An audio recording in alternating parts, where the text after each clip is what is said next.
বাংলাদেশে আমরা প্রথম থেকে সরকার গঠনের পর থেকে আমরা দাবি করে আসছিলাম বাংলাদেশ থেকে আওয়ামী লীগ নামক শব্দ, এইটা যে আপনার রাষ্ট্রদ্রোহী শব্দ, এই শব্দ নামে আখ্যায়িত করে প্রজ্ঞাপন জারি করে তাদেরকে নিষিদ্ধ ঘোষণা করা হোক।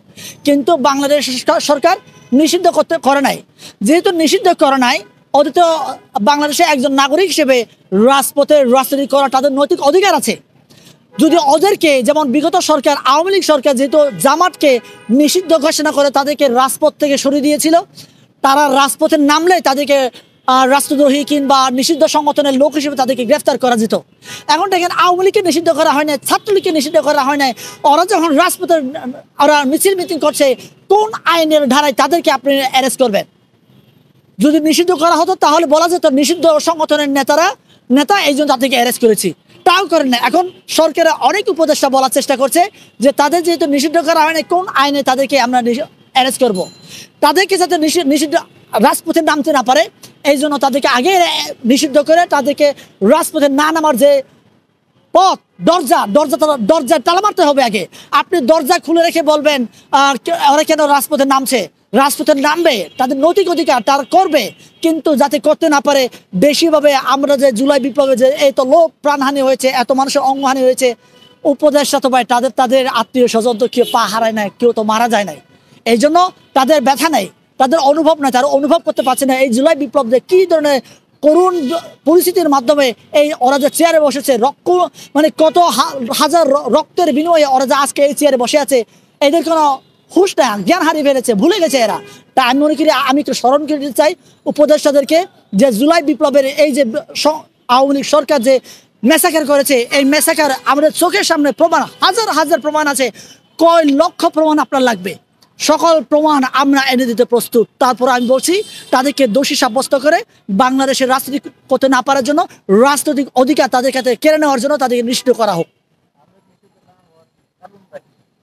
আওয়ামী লীগ নিষিদ্ধ হতে পারছে না এই কারণে, যাতে করে এখন দেখছেন আপনার অনেকগুলো দল, আমি নাম মেনশন করছি না, যারা কিনা বিগত বছরগুলা আপনার গাছের তলায়, আপনার ওই যে সিঁড়ির তলায়, সবজির খেতে, ধান খেতে, মশারের টাঙ্কে যারা ঘুমিয়েছে, যারা বিগত দিনগুলোতে আপনার বউ বাচ্চা ছেড়ে সংসার ত্যাগ করে বিদেশে পাড়ি জমাতে হয়েছে, ওই সমস্ত সংগঠনের লোকেরাই যারা বিগত 15 বছর নিজের বউয়ের সাথে এক রাত মানে কাটাতে পারে নাই, এই যে আজকে বিয়ে করলাম, বাসর রাত করতে পারে নাই, বাসর রাত না করে তাদেরকে মানে পালিয়ে থাকতে হয়েছে, এই সংগঠনের নেতাকর্মীরাই আজকে বলছে আওয়ামী লীগ নিষিদ্ধ করলে করা যাবে না, এবং যারা কিনা প্রকৃতপক্ষে অন্যায় করেছে তাদেরকে শাস্তি দিতে হবে।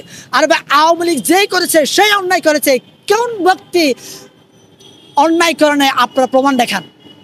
আওয়ামী লীগের সামান্য সদস্য থেকে শুরু করে আপনার সেন্ট্রাল পর্যায়ে যে নেতাগুলো আছে, প্রত্যেক নেতা কোনো না কোনো অন্যায়ের সাথে জড়িত। তাহলে কিভাবে তাদেরকে আপনারা বলছেন ওদেরকে নিষিদ্ধ করা যাবে না? তারা যারা অন্যায় করে নাই তাদেরকে আবার নির্বাচনের সুযোগ দেওয়া হোক। আপনারা কি ভুলে গেছেন যে বিগত 15 বছর আপনাদেরকে নিষিদ্ধ করা হয়েছে? আপনারা কি ভুলে গেছেন বিগত 15 বছর আপনাদেরকে সংসার করতে দেয় নাই? বিগত 15 বছর আপনাদেরকে জেলখানায় জেলবন্দি রেখেছে।